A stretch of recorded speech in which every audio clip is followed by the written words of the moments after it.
बोला बोला बाबा जय सिंह की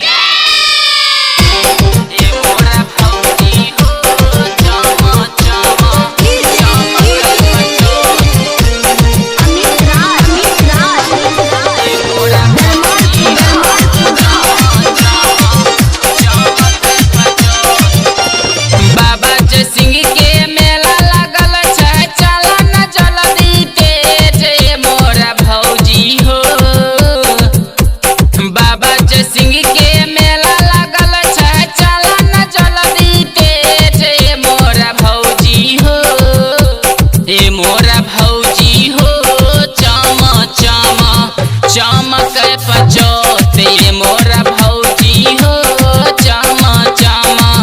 चमक पचोत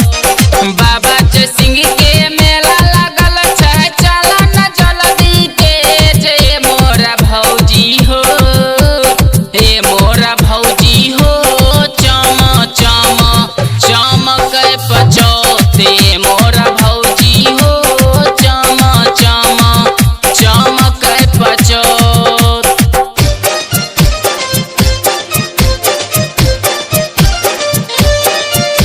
Presented by Riya Recording Studio, Khagariya.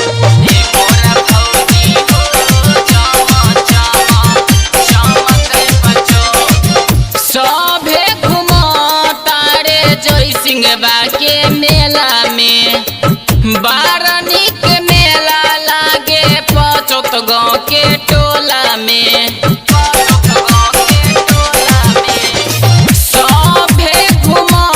तारे बाबा जय सिंह के मेला में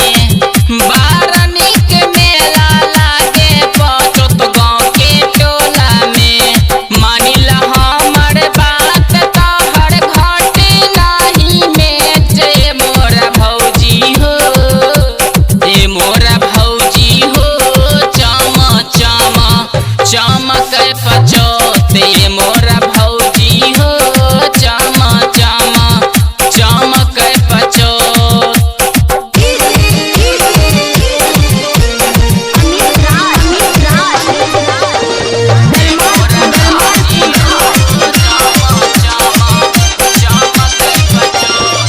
बाबा जय सिंह महिमा छय परम पार हो माई कमला के शक्ति जानै छै